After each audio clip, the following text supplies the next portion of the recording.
ونستغفره ونتوب إليه ونعوذ به تعالى من شرور أنفسنا وسيئات أعمالنا من يهده الله فلا مضل له ومن يضلل فلا هادي له وأشهد أن لا إله إلا الله وحده لا شريك له وأشهد أن محمدا عبده ورسوله أما بعد فإن أصدق الحديث كلام الله وخير الهدي هدي محمد صلى الله عليه وسلم وشر الأمور محدثاتها فإن كل محدثة بدعة وكل بدعة ضلالة وكل ضلالة في النار. My brothers and sisters, you are welcome to this program, a special program that is discussing the Islamic commercial law. This is the fourth episode of this program. In our last lesson, we talked about the silent futures of Islamic commercial law, where we mentioned 3 out of the 5 silent features of Islamic commercial law or business transaction.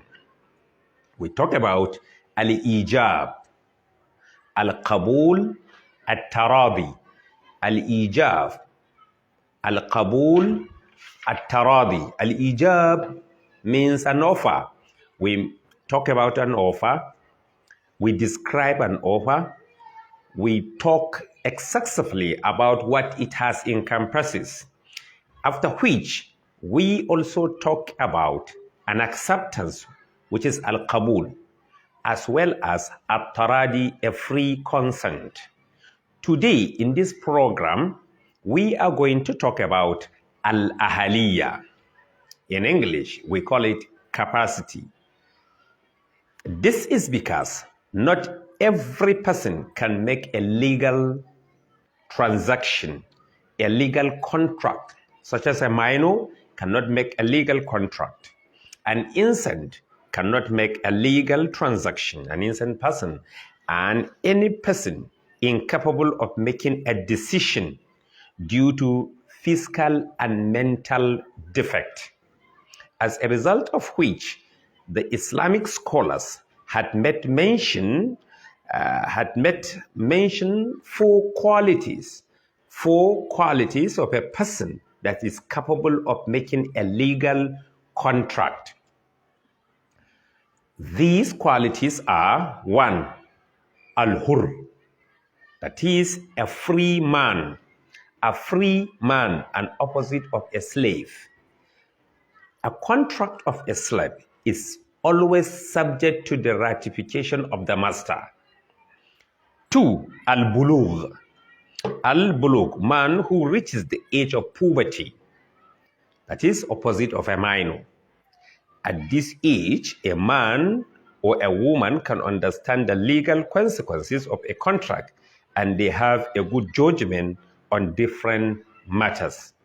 If a person is below the age of puberty, he or she cannot make a valid contract under Islamic Sharia.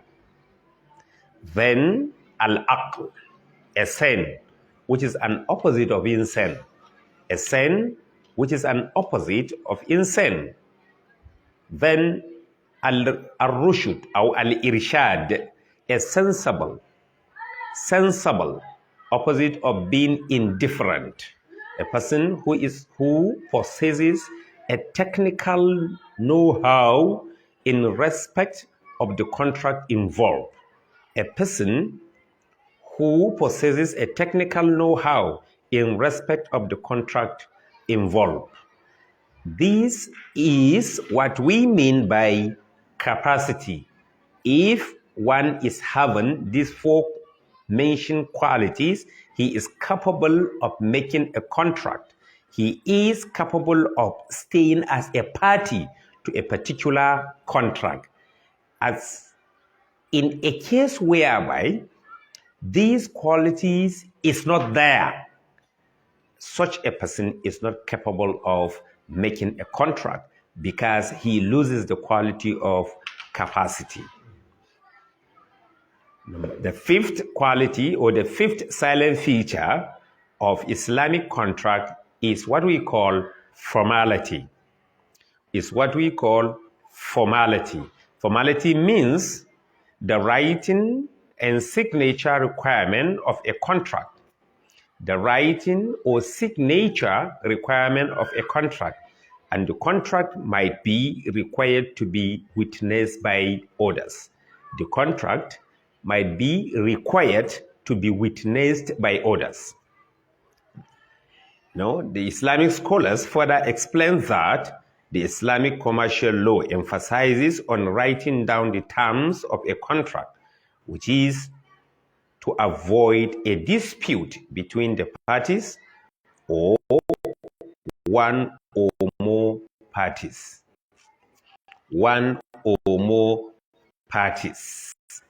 After a long period of time.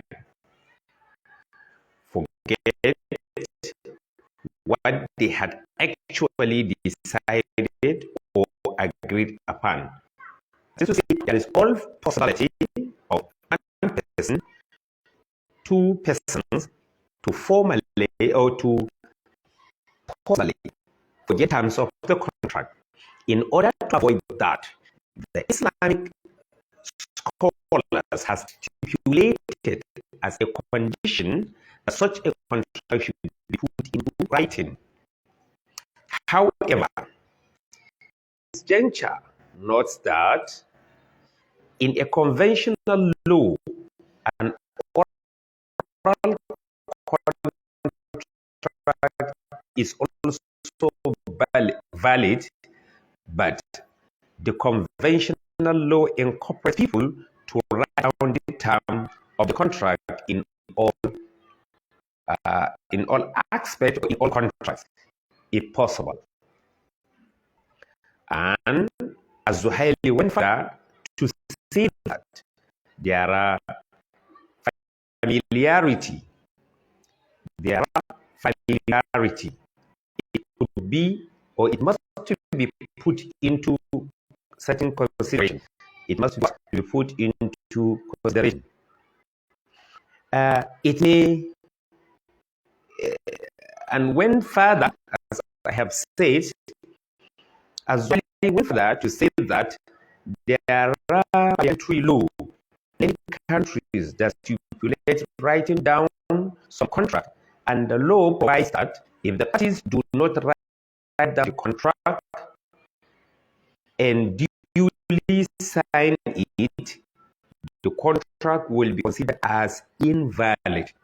Here, what Zuhaili is making reference to it is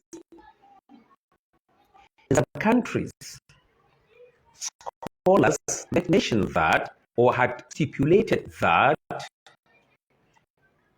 if a contract happened to take place without it being written down, and it happens that an argument comes up later, and the contract is not there written down, such a contract will be nullified, will be null and void, because it does not fulfill this condition of formality, because it does not fulfill the condition of formality. In summary form,